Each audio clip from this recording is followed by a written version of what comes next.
Hi, it's Joy, and today we're watching Ahsoka, Season 1, Episode 3, Time to Fly, which it is, Time to Fly by Ezra. I have loved the first 2 episodes of this show so much, I cannot wait to see where Ahsoka and Sabine go next. A reminder that you can find the unedited version of this reaction on my Patreon, and with all of my reactions to the Star Wars shows, and let's go. The training has resumed. Not bad, but not good.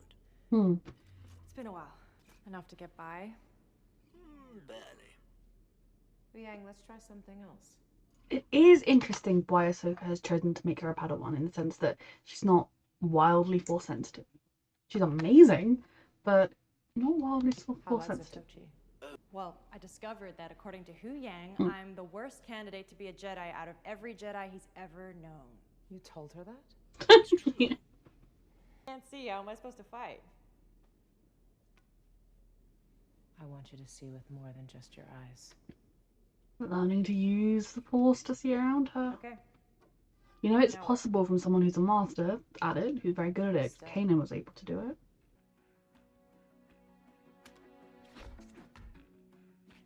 It's a learning curve. You've got this, Sabine.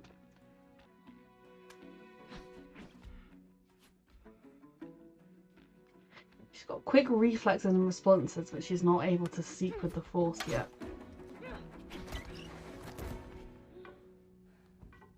That was the first time you were doing that. It's pretty good if you ask me.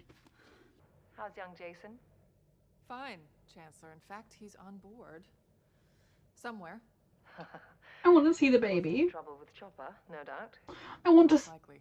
spin-off of Jason and Chopper. We need this. Defenders were arrested and the facility shut down pending further investigation. Yes, but who says they're I alone? believe their activity speaks to a larger operation. You'd always, Ezra vanished while fighting Thrawn. and that you conveniently use a threat of Thrawn's return to acquire those resources.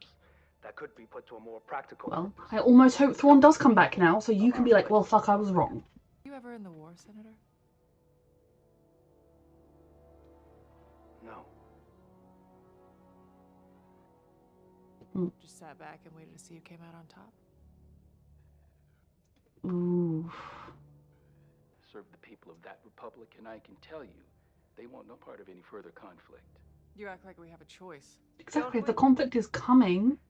I see no enemy, no centralized command. Unless Thrawn returns. Make your point, General.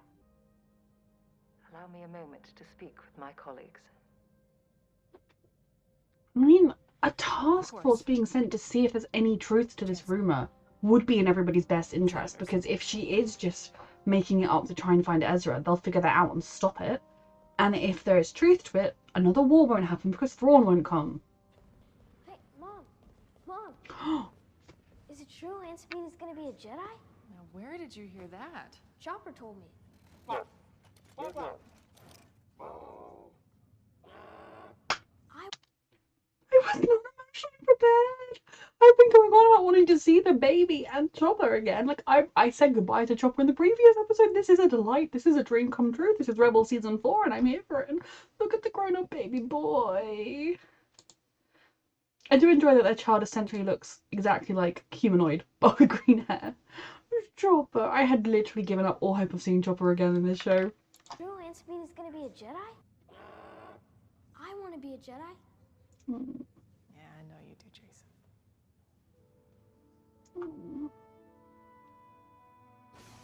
Does he have... Is he inherited that from his father? Or... You were always a fast learner. I was hoping that the urgency of our situation could expedite my training a bit. Not how it works, unfortunately. Not everyone can handle the type of discipline it takes to master the ways of the Force. She's definitely capable of dealing with the training and learning it. Ahsoka. I'm going to give this my best. She knows. You both knew this wouldn't be easy. Well, what you said didn't help. I only spoke the truth. The Jedi Order would not Still accept didn't her. help. She is not an acceptable candidate. Standards which were proven over a millennia. And failed. You realize, historically, there have been very few Mandalorians who ever became a Jedi.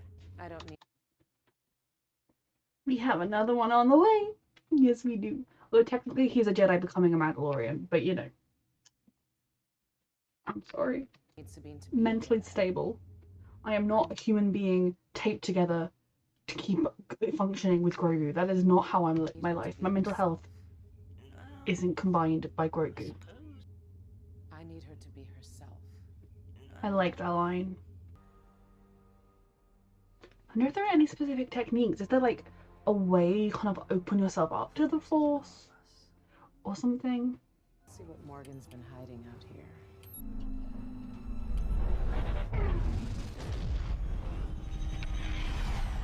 Building a giant Stargate of some kind? It's a Stargate slash Universe Gate slash oh fuck. Oh, hello again. And hello again, Mr. Night Inquisitor. Hey, hold it steady! Remember, learn to anticipate. Now's not the time for a lesson! Just a little rusty. Anything yet? On the object, no. However, I have several thoughts on everything else Yang, going on. not now. The way I love you're him. acting, there won't be a later. It's very serious, yes. Sabine, Tell me what you need. Move on my signal? Copy. They can work as a brilliant team. Get ready. Missed. I had them, but missed. don't worry about it. You'll get another chance. We got 2 more incoming. Dead ahead. I like this battle isn't neither side is instantly scoring deadly blows, like it's quite realistic. Ready. And you're also seeing Sabine and Ahsoka learning to work together again. Woo! I got one! Good work. Port now!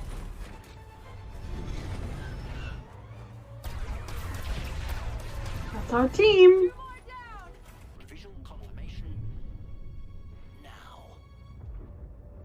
Mm-hmm. It's a giant Stargate. Galaxy Gate. Had to guess. Just keep the ship steady while I attempt to run my scan. It's not gonna be that simple.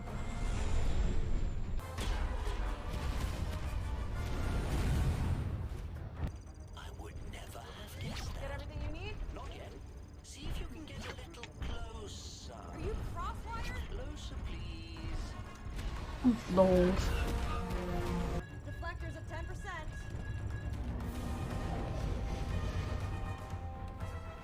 Just a moment. Scan complete. Well, great! I'm glad the scan was complete. Destroyed. No. Yang's down. Leave him. I need you to run a full diagnostic.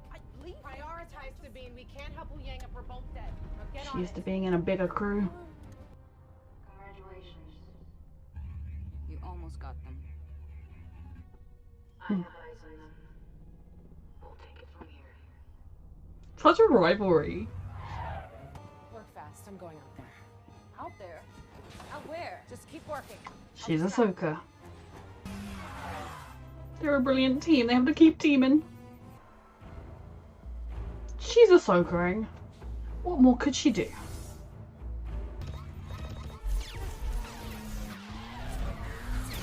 Of course it's the last of the red shirts. She is amazing.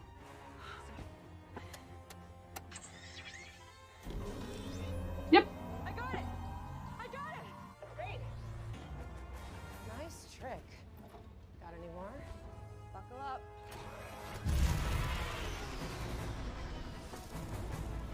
I love watching our girls shine. No. What? What is it? What is it? The Porgles!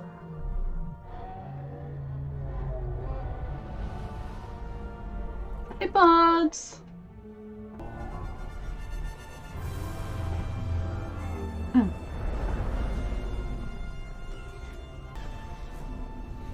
Gotta love a Porgle. Grogu saw them. I've got an opening.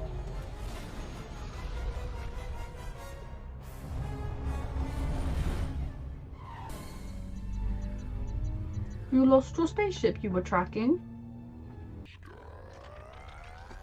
Hello. Complete. Oh, We almost died. Multiple times. yes. Standard operating procedure. Protest, I have a lot of work to do. Standard Jedi protocol. I suppose that's true. Shutting down. It's gonna be okay, little droid. Gotta be ready if they spot us. But also hope they don't. Haven't seen those creatures since the day Ezra disappeared. Yeah. It's a good sign, I'd say. Anything interesting? Never seen one built on this scale before. A craft with these power levels and configuration. Get to whichever galaxy. Of a hyperspace jump of astonishing speed and Like the map. Yank at a ring like that. If one knew the coordinates and navigation, yes, I believe it could. The map. The Jedi archives speak of intergalactic hyperspace lanes between galaxies, which used to follow the migration paths of star whales named Purgle. Like the ones we just saw. Unlike the ones that Ezra went with. When? It all makes sense. Initially I was skeptical. I was like, there's some map that's going to lead them to where Thrawn went. How would anyone have a map to that? But if it's simply a map of like the journey between the galaxies that they would have inevitably, it makes sense that Ezra and Thrawn would have gone on that path that the poor girls took them on, kind of, that they went through a lane they knew, and it makes sense that if there's previous knowledge of those, it does all make sense. I was worried that was going to have to be a thing that you had to overlook to enjoy the show, but that's not the case at all. Oh, goody, goody, goody. Hunt them down. Not gonna go yourself, are you too lazy for that? Okay, so getting to see little Jason Syndulla and Chopper in this episode was a highlight for me. Not like a highlight in the sense that, like, obviously the show itself is fantastic, but just I was so delighted to have had as much Chopper in the previous episode as I did. Like, that I was like, okay, you know, I had my lovely little dose of Chopper. This show isn't Rebel Season 5. This show isn't Hera and Chopper. It is Ahsoka, and it makes sense that they would not go with her. So getting that tiny glimpse of Chopper with Kanan and Hera's child, that got me. Okay, that was a lot. Made me so happy, and the idea that Chopper, you know, Hera grew up with him by her side, he knew Kanan so well, and now they're both there and they're raising the kid. It's a lot, okay, that Chopper and Hera have been through so much together, and they're still together, and I'm actually going to cry if I think about that. If I think about my chaotic gremlin droid anymore, I will start sobbing. Like I said, if they, like, I know Dave Filoni's doing a movie, right? If Grogu and Chopper interact, it will be the death of me. So I loved that. One thing that I sort of was thinking a lot in this episode was the fact that there's no real mention of Zeb. Now, I know we've seen him. He exists still. He's joined the New Republic. He's one of the people in the Outer Rim, one of the pilots or soldiers or whatever, because we've seen him. I feel like, I suppose if he's like enlisted, he wouldn't be able to just swan off and do whatever mission he wanted. But I kind of feel like he could also have been recruited to go with Ahsoka and Sabine on this mission, because he would want to get his brother back. He would be another pair of hands, an excellent fighter. You know, I feel like, I know that would make it a little bit too much like Rebel Season 5 rather than Ahsoka, but it just logically makes sense. And it's interesting to me that they haven't mentioned him. Like, it makes sense that Hera can't go, but Zeb would go. Okay, so something that they've not shied away from in any of the Star Wars shows is showing the flaws of the New Republic. And I think it's a lot of those flaws that explain how the sequels happen, how there is a rise of the New Order, First Order. It's been so long since I watched them, I'm so sorry. You know, the people that want to be all Empire again. But in so many ways, the idea of, like, leniency and pardoning people is a great idea, because stooping to their level and getting revenge is never going to be the right thing. But I think the New Republic kind of took it too far and had too much of a blind eye. And they were too focused on, well, no, now everything's better and we've done it, rather than acknowledging that, yes, everything is better now than it was, but if we want to keep it that way and make it even better, we have to keep vigilant and make sure that this new piece that is not stable just yet stays that way. So it's interesting to kind of see in Andor, although Andor, no, not in Andor.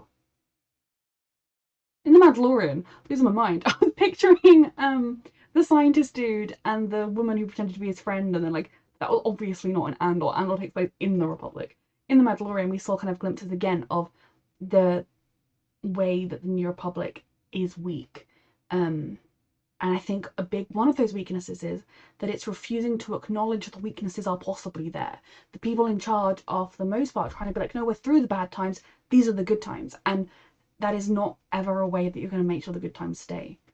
Once upon a time in the rebellion, Hera would have dropped everything to go with Ahsoka, even if it was just her. She'd have, if the ghost better still be around, she'd have just grabbed the ghost, grabbed people loyal to her, and they'd have gone on the mission themselves. But now there's a lot more responsibility and a kind of bigger picture behind the role, even than there was during the rebellion, because they are ruling the entire galaxy. I'm kind of guessing at this point that they will power up the Galaxy Gate and go through it, and Ahsoka and Sabine will slip through too? But I don't know. Or they'll power it up and then a ship will come through that will have Ezra on it. And I'm guessing Thrawn is coming back at this point, the little bitch. I mean, he is a phenomenal villain. I do adore him as a villain. He's also a little bitch. I want Ezra back. Okay, so the main chunk of this episode being Sabine and Ahsoka. What this episode I think did a really good job of is showing you that whatever tensions have come between them, whatever disagreements they've had in the past, they do work fantastically well as a team. And the fight they were having for their lives only really started going their way, more or less. I mean, the odds were insurmountably against them, but the fight only really started going vaguely their way when it became Ahsoka trusting Sabine and working with her, not expecting something of her that she wasn't capable of giving yet, just being like, what do you need and I'll help you, like we'll work together, rather than it being, well, I'm doing it my way, you do it your way, and it would never work that way. I like that they're acknowledging that Sabine is not exactly the most force sensitive person in the world, because I was really confused about that, and people pointed out in the comments that Kanan did say that, oh, there's force sensitivity and everybody has the force in them and things like that. I had known that. I was just trying to remember if there had ever been a specific instance of, well, I could have trained Sabine, but she didn't want to be or something, and that was not the case. And it's an interesting take on the concept. The force is in every living being. We've heard that throughout Star Wars, but obviously there are certain children who are force sensitive, who the Jedi would come and pick up and they'd make them Jedi. I guess in certain people, the power is just so strong that it's almost not safe for them to be left free to just go to their own devices. So it's going to be interesting to see how they take Sabine's path, how much of a force ability she is able to nurture. Is that going to be the most important thing, or will simply her ability to fight, to protect others, to protect herself be enough to make her Ahsoka's Padawan? It's going to be very interesting to see how they deal with it. But I did enjoy the way Ahsoka took her training very seriously. She didn't say, well, yeah, you're not quite as good as like other Jedi, so I'm not going to go as hard on you. She treated her seriously and with the respect that Sabine is owed. And Sabine is giving her everything as well. I kept thinking throughout this episode that we have, within the Filoniverse, within the current Star Wars TV universe, we have really got two characters who are Jedi Mandalorians. We have Grogu, who was trained to be a Jedi before. He's naturally like fantastically brilliant with the Force. Like it comes to him very easily. He's even stronger than he used to be with it. Yes, he's using it a little less than he did before, and he's getting armor and he's becoming a Mandalorian, but he will struggle with hand-to-hand fighting, and obviously he will incorporate his force abilities into that, but he's never going to be a stereotypical Mandalorian. He does not fit the mold. He is being welcomed as one of theirs, but he doesn't. It's going to have to adapt and become a different kind of Mandalorian to continue to be Mandalorian like his father. And his Jedi abilities are so innate within him that, yes, working with Luke, like he could have polished them a bit, but he basically had already learned everything Luke could tell him. And other than maybe the Jedi mindset and stuff, but he's still like a child. And then you have Sabine, who fighting hand-to-hand combat, learning different weapons, that comes naturally to her. That is how she has been raised. That is in her as easy as breathing, in the same way that the Force is with Grogu. She finds that side of being a Mandalorian easy. If there is a new skill that she's not familiar with, she won't be immediately good at it, but with training and commitment, she will master it. Whereas, the same skill, if you said to Grogu, go learn that hand-to-hand combat, he would be like, I'm this big, I can't do that. Whereas for Sabine, the Force use does not come naturally to her. And that is something that she is going to have to learn to adapt, to figure out other ways of getting around things, or other ways of doing things. maybe she will eventually be able to use the Force to the full ability, but it doesn't seem like it at that point. And so I think it's really interesting that you kind of have, and they're not, the show isn't making any intentional comparisons between the two, but I think it's very interesting that you kind of have these two young characters who are very different, but who are both Jedi and Mandalorian, and they are both going from being one to trying to be the other, and are going to have a very different path at being the other than everyone else around them is having. It's very interesting, and I may only be drawing this comparison because Grogu is life, Grogu is love, Grogu is the reason I breathe. But it is a very, very interesting dynamic. And then knowing that Ahsoka knows both of them. Now, obviously, the last time Ahsoka saw Grogu, as far as he was with Luke, and she gave the little chainmail suit to Luke, she might have had an inkling of the decision Luke was going to ask Grogu to make. She may have even had an inkling of which way Grogu would go.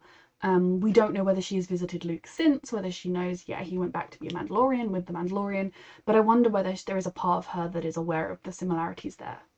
Basically, I just really want everyone to team up all the time. Like, my Rebels crew hanging out with Grogu would be everything. I don't want there to not be The Mandalorian or not be Ahsoka, but I also do want there to be another show / movie where they're all together. But no, it's watching Sabine shine, watching Ahsoka being a teacher in a way that, you know, had the Clone Wars not happened, had Palpatine not been shenaniganing, had Anakin not fallen, had Jedi not fallen, she would have been a very good master one day to a Padawan. And so seeing her trying that now and realizing how hard it is in some ways, realizing how believing in your student is the right thing to do, kind of acknowledging on her own somewhat messed up relationship with Anakin, given how it all ended up. Like, it's just very interesting to see her character going through this while on this mission that it's like nobody else can see the importance of this mission. And it's just mind-boggling given the scale of the threat that if Thrawn comes through, he could unite the entire Empire adjacent people behind everything. I love watching Ahsoka shine. I love watching Sabine shine. This show is everything. I'm really, really enjoying it. Like, the only thing that would make it actually everything would be if Grogu was in it, but that is also unrealistic. The Book of Boba Fett basically becoming the Mandalorian was more than I expected, so I can't expect every single Star Wars show to secretly be the Mandalorian. That would be a little much, and I don't necessarily want them to, but you know, I also do. I still am not entirely sure chronologically when this is taking place in comparison with The Mandalorian, and I only say that because Mandalorian Season 1, I believe, was 5 years after the Empire fell.